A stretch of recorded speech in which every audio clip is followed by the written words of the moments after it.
Alright, so this is going to be a quick tutorial, 10 minutes or less, on drawing human bodies. I'm going to run over the basics, right? This is how I do it. This is what I pay attention to when I'm drawing bodies, and then I'm going to show an example without using this reference that I'm pointing at here. So this is just an explanation.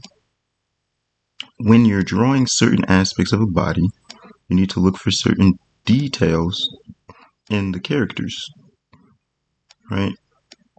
And then when you start drawing on your own without reference, you need to remember how some of those details operate. And I'm going to show right here the way that the collarbone can guide how you draw a shoulder. As you can see where the mouse is on the screen, this collarbone is pointing upwards diagonally. This means that the shoulder has to move up because these bones are all connected, and this can allow you to understand the structure of bodies better when in different positions. And as you can see in each one of these pictures down here, the shoulders are a different shape because of the simple fact that he's in different positions. So the collarbone is pointing in different directions. There's certain parts of the body that work like that, and when you're trying to draw better, more realistic, it's good to look at those types of little details, and then you'll start understanding like the depth of a character's body a little bit better. And now I'm going to show how it looks with females as well. Normally, females have smaller bone structures, especially when you're drawing. Hold on, let me go back really quick. You see how in this picture, you can't even zoom in. But you see how in this picture, her collarbone, you can't even see it. In a lot of the pictures, the same thing, the collarbone pointing up and down, but it's smaller than with the guy's picture. And then here, you can't even see it. So when it comes to female anatomy, you can be a little more forgiving with small details like that, but it does follow the same order, just slightly different. Because, the way that we draw women is different than actual women, and then actual women are different than men. So now I'm going to get into drawing after that short little explanation of things you can look at and try to understand while looking into reference and understanding how the body is structured and all these little things. It's good to look for those little details, and that's a way that starts to improve how quickly you can draw some things and how realistic you can draw some things. And it does get a little bit more complicated, but not too much more complicated. And I'm going to get into the actual drawings.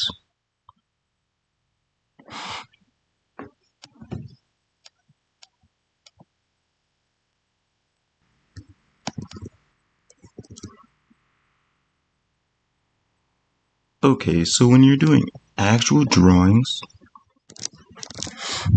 the best way to incorporate those types of things, from my perspective, is if you simply start off by drawing a doodle sketch. And we're going to go with one of the poses that the guy was doing just based off memory. And one of the poses, I'm going to do the opposite of what a woman was doing. So the guy, hold on, let me change to black.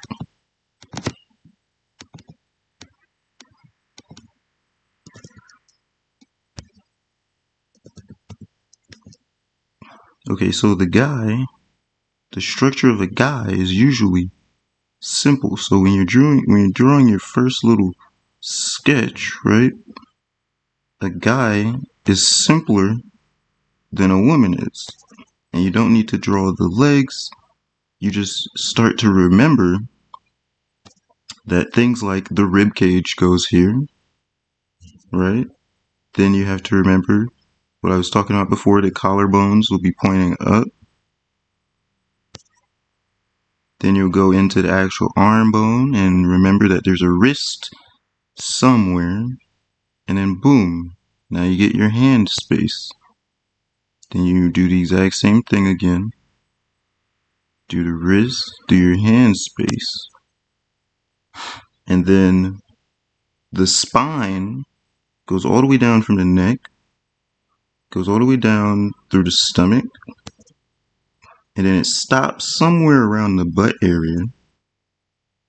And then you have your hip bones.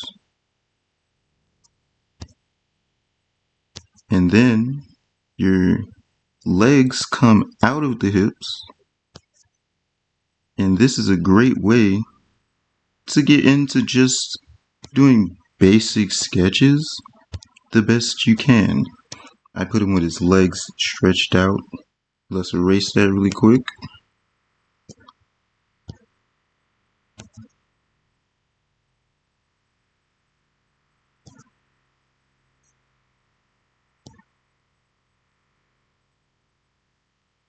So this is a basic structure, and normally I don't do these little guidelines when I'm doing them. I just do the normal outline stretch, this little outline stretch part here, and then I start doing in details. But we're going to go into a woman now. So when you're drawing women, it's pretty much the same. We're going to do one picture from memory with the woman in her arms like this, and we draw her head. Now with women, because things are usually smaller than a male, you'll just have like a flat body, right? This is how I like to draw women, the flat body.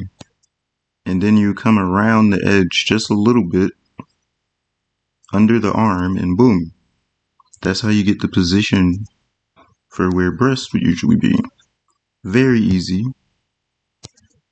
Then, because a woman's hips are bigger than a man, halfway through the torso, you draw these little cuts, and then you do the same thing with the boob.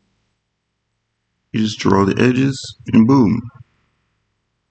Then for the hips and the thighs and stuff, you can do the same thing, and then you can just pattern around the line that you make for the cuts, and boom, now you have the private area. Now, women are more complicated to draw, but they're not like 10 times more complicated to draw. This would basically be a thick chick. You can tell from, the way that her side inclines, right? But then there's a width here that would be different for a thinner person, and you can do a thinner person from a different perspective at the exact same size, and it literally looks different from just making the torso bend out like this. This is actually bigger than that one, and as you can see now, she's going to actually look thinner than the other one, but she's actually bigger than the other one. There's a lot of little perspective-based things that you can do just by understanding how these positions work, where bones should be, and getting good at making these sketches. Now, if I make a next video, I'll use these same sketches and then show how to go into immense detail on them, very large amounts of detail on them, and explain sort of my way of getting through that. That's the end of this video. Like and subscribe if you want more. Peace out.